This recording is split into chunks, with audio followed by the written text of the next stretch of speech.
Hello and welcome to the Brutal Iron Gym podcast, where our goal is to cut through the BS and deliver the brutal truth about topics related to health and happiness.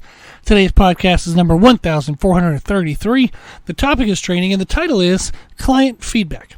What I thought we'd do today is just kind of talk through one of the recent journal entries from one of my online clients. And there's just kind of a couple cool things to learn from here. So I thought it might just be a fun little kind of a dip into what it looks like to do like online coaching and the types of things that we discuss, and then maybe there's some good information here that you can kind of take for yourself. So the client is their goal. It's a male, but the information would work for a female as well. But they're trying to lose some body fat, build some muscle, and also get stronger, and they're trying to do all of that after having a hernia. So they had a hernia, they had surgery for it and everything, and when they were trying to train back, and what I mean by I guess is I'm kind of guesstimating what their feelings were. So when they got back into lifting after the hernia, they would have, felt uncertain as to how heavy to go, what's safe, what's the best way to not get hurt, all that stuff. So when they reached out to me, that is what we kind of talked about, what they were struggling with, and we decided to work together, and we're trying to now blend together all the goals: fat loss, building muscle, gaining strength, while also repairing and kind of rehabbing from that injury, as well as preventing that injury from happening again and any other injuries. So I definitely don't want them getting another one. So that's something to be careful of, is to watch like compensating behaviors. So we're addressing all of that in their training. So it makes it super fun. Now, for this client, we do nutrition as well. So they put their foods into the MyFitnessPal app, and then I log in every week, kind of look at each individual day, tell them how they're doing with their food. So like I'll write down, this is your calories and protein from that day. If they were maybe a little low on protein, I might say like, hey, at this meal, maybe you could do this, or you could do that on a future day, blah, blah, blah, blah. So I give some advice. Now, this person also mixes in running, so we have different kind of calorie targets for days where they do weight training and running, or weight training only, or running only, or a complete rest day. So there's a little bit of variance every day on calories depending on what they did that day, because they have a variance in kind of caloric use. So now that client, they're in France, so the data and stuff they enter is in French, but thank you to Google Translate, so I can switch over some food things and kind of better understand if I have any questions about certain foods. Now, this client speaks perfectly fine English, better than I do, so I can definitely ask them, but it's nice to not have to. So thank you, Google Translate. But it was fun. In the most recent conversation we had on their journal, they were telling me what some of their 1-rep maxes were from 3 years ago. And they were very kind. They put it in kilograms and pounds. So I do know and understand kilograms very well due to powerlifting and being in the lifting world for so long. I program a lot of people in kilograms only. So it is helpful, though, to have both us Americans with our crazy measurement systems. So they were telling me that basically what they're using a 1-rep calculator to try to figure out what their 1-rep maxes would be currently compared to 3 years ago. And it was fun to see, like the bench press isn't too far off, just 10 kilograms, which is 22 pounds. So that's not bad, and that's something that we could definitely push for. So this client right now, in especially our squats and deadlifts, he lifts with very clean technique, because we are trying to protect against that hernia issue. We stop, short of true good form failure easily by 2 or 3 reps all the time. Now, I make up for strength development by improving his technique. I watch videos that he sends me, and I give him technique tips. And then also, we have different loading parameters in regards to frequency and weight loads and things like that help to bump his strength up as well. So we've been getting really good increases, and he's very happy. So that's nice. And it's just basically we check in every week. I talk about how he's feeling. He tells me how he's feeling. We talk about the lifts. And then every 4 weeks, I write new programs for most clients.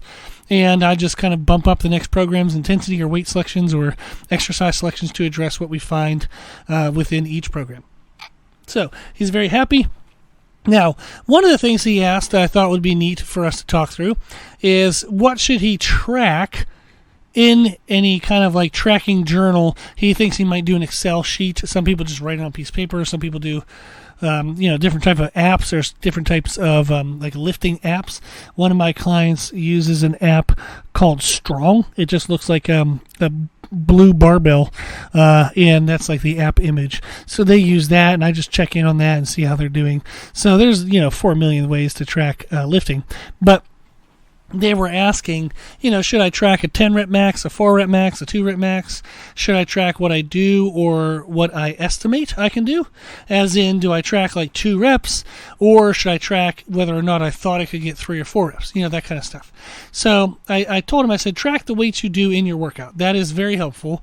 So that way, in our programming, I encourage everybody to progress by week to week to week, over the 4 weeks of the program. You want to improve technique first. So even if it means you have to lighten the weight, but you want to focus on just being more in tune with the movement every single week. So week 1, they get the new exercises for that program.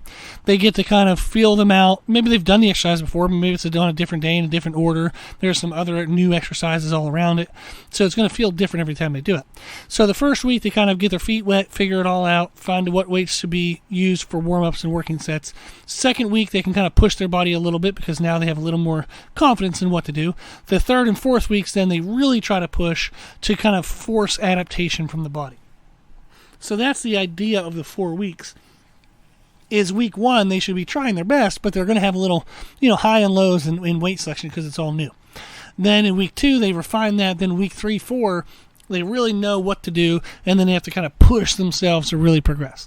So it's good to track what weights you use for all exercises, even warm-up sets. So that way from week to week, you're not wasting time or being inefficient, and you know kind of what to push yourself through in weeks 3 and 4. Okay, if I did, 55 pounds for 9 reps in week 3, let me see if I can do 55 for 10 reps today, or maybe I can do 60 for just 6 or 7 reps if that fits my rep range. Maybe the rep range was 6 to 10 reps, something like that. So very good to track the weights you use. Now, what I want this client to track, and you can kind of consider this on your own, whether you want to or not, is I want them to track RPE, which is rate of perceived exertion. So back when I used to teach at the local university, I did the physiology labs, and I taught the students all about RPE scales. And what I want to do with my clients, though, is we're just going to use an RPE scale of like 1 to 10. 1, 2, 3, 4, 5, and arguably 6 are all kind of useless numbers to use. So how do you know if something feels different than from a 3 versus a 4? Golly, who knows? So I gave him a scale I want him to use. Is next to the weight that he wrote for the exercise, I want him to write, like a 7 if it was easy. 8 if it was challenging, but it was a comfortable challenge. You weren't, risky at all. It was like, yeah, that was really hard, but I was totally fine the whole time, felt in control. 9, it was challenging, felt a little scary, and that's for him very important because of that hernia and the injury concern. So if you're trying to recover from an injury, this is a really good idea to do RPE scales in your tracking. But I would say, 9 is like it felt challenging, had a little bit of scariness to it, but you were able to do it well. 10 was you survived it, but it was crazy, and you're like, I can't believe I didn't get hurt. I'm very happy I didn't get hurt, but good Lord, that was way too intense. So I do not want him living at 10s. No. So every once in a while, maybe in week 4s, we want to dip into those 9s, but the majority of time he should be spending at 8. That would be our goal, is that the majority of the work he does, it feels challenging, but it was a confident challenge. He didn't feel like he was at risk at any time. So I want him living at the 8s. So maybe the first week he kind of has a couple 7s as he tries to figure out the weights, maybe a couple 9s where he goes, oh shit, that was a little too heavy. But I want him living at 8. That's where he wants to live. Every once in a while, he might push himself into a 9, on week 4, just testing to see how he's doing. On 10s, going crazy hard where like you're surprised you survived it. I do not want him doing that because we have, kind of compromised tissues. We have an area of weakness related to that injury. If somebody's had no injuries whatsoever, then go in full send, a total 10. You can do that every now and then. It still carries risk. But if you're, like, say, a competitive powerlifter or a competitive strongman, you've got to go 10 at some point, in your competitions and whatnot. So you have to practice at a lot of 8s and 9s. You have to get confident and comfortable doing some 10s, but you shouldn't be training at 10s every single freaking week. No. So you want to live at an 8, every once in a while dip into the 9s. If you're a competitive athlete, you can go for a 10 every now and then. Then, what I want them to track is every 3 months, use that 1 rep max calculator, take one of the recent sets we did in our training, and then calculate what an estimated 1 rep max would be for that. So maybe in one of the recent training sessions, he did a max effort set of 6 reps for bench press. Use the 1 rep calculator, figure out what a 1 rep max would be for that amount of weight. Okay, for fun. So you want to figure that out and recalculate that for squat, bench, and deadlift, because those are his markers. Maybe you track strict press, you can add that, whatever you want to track. But I want him to track that every 3 months. So we can also try to program in max attempts, but say like 3 rep maxes or 4 rep maxes or 5 rep maxes, so that way he can kind of work through some heavy, challenging weight, but it gives him kind of leniency to where he can escape the set if he needs to for injury concern. So, for example, if you go for a 3 rep max, that's still very heavy enough to tell you roughly where your 1 rep max is. But it's so much safer than a 1 rep max, because if you go for a 3 rep max, if you do the first rep and you're like, oh gosh, that felt kind of weird, you can just rack it and be done, but you didn't get hurt. Whereas on a 1 rep max, you either got it or you didn't or you got hurt. There's a lot less leeway. So with a 3 rep max, if you don't feel good or confident after reps 1 or 2, you can just kind of quit there, and then you can still use that weight and that rep to calculate a 1 rep max. So say you're trying something 300 pounds and you're hoping for 3, and you only get 2. Well, still plug 300 pounds for 2 reps into a 1 rep max calculator and let it tell you where you're at. So we were talking about what to track, and those would be my answers, is track the weights you do in your workouts, give an RPE a rating to each working set, and then every 3 months he can recalculate using a 1 rep max and a recent performance from the recent program to try to figure out where his 1 rep maxes are. So that would be super fun. I thought that was kind of neat to talk through. I don't remember talking about that very much, but that can give you a little bit of information on what to track in your programming. Now, the rest of it we kind of talked through, and we talked about nutrition. We talked about some other odds and ends in his squats. I was telling him, like, I could see if you watched his videos, and you can do this if you ever videotape yourself. I highly suggest you do. It's more than just for Instagram. So in his squats, in his videos, his right foot, the heel was lifting a very little bit at the bottom of each repetition. And then he sent me a second video, which was facing from the front, and you can see a small, like, kind of inversion, like an inward cave, like an inward tilt of that right ankle. So that confirmed what we were seeing in the first video. And essentially what's happening there is he's over-relying on his hip flexors and quadriceps during the eccentric phase, so when he's lowering down. So I want him to focus on trying to externally rotate his knees while he squats down a little extra. So maybe like 10 to 20% extra than what he's already paying attention to. So if you're not familiar with that, just go into YouTube and type rooting the feet. And you can type that for squat. So squat, rooting the feet. And then I'll tell you about what to do with your feet. And then you can type in like external rotation of the knees, squat, and that'll tell you a little bit more as well. But you do want to have a little bit of external rotation. Now for him especially, because he uses a narrow stance. It's actually correct for his body type. No issue there. Not a bad thing at all. So he is using a little bit of a narrow stance, so therefore he's going to have to focus on externally rotating a little bit more, so that way he actually gives room in his hip socket for his torso, for the thighs, the quadricep, like the femur bone, the thigh bone, to have space within the socket so it doesn't like hit the top edge of the socket too early, and that'll cause some movement issues. So I want him to rotate his knees out, give more room in the hip socket for the femur.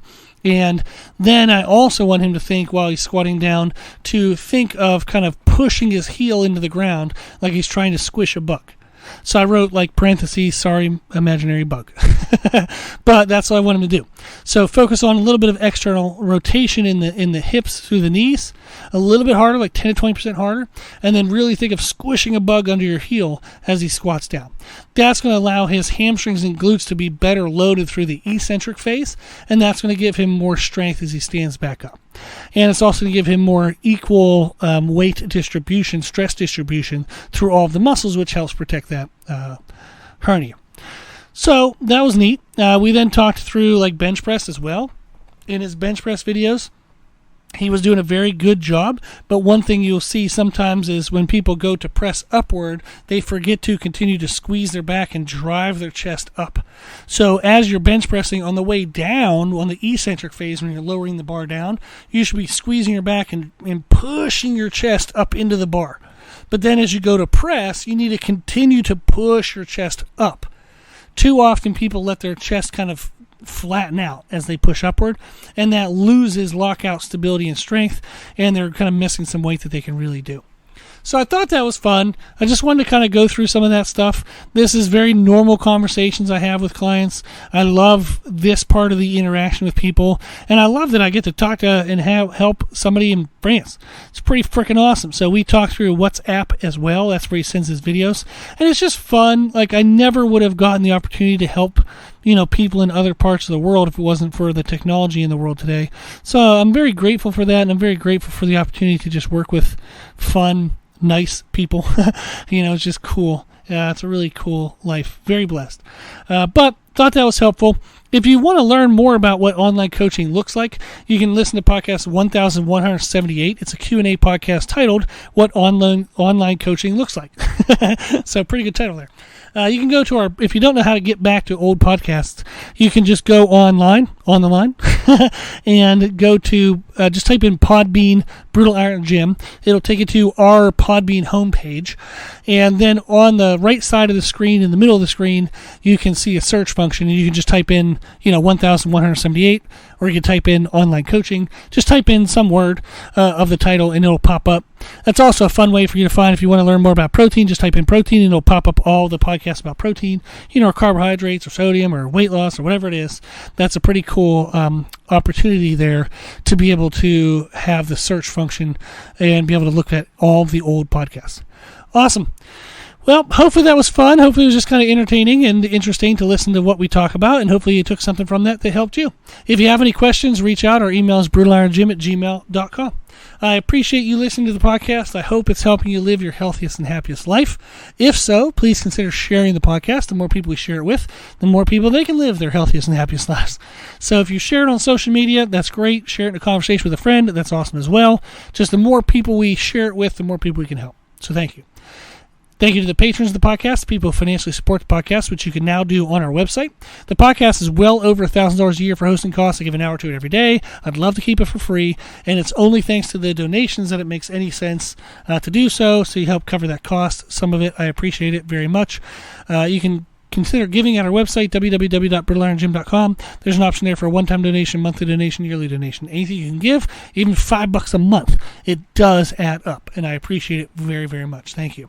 Also, if you like the information we share in our podcast, you can find more from us on our social media channels on Instagram, Facebook, Twitter, and YouTube under the name Brutal Iron Gym. If you have any questions, feedback, suggestions, anything you want to know, let us know at our email, brutalirongym@gmail.com. As always, I hope this was helpful, and thank you for listening.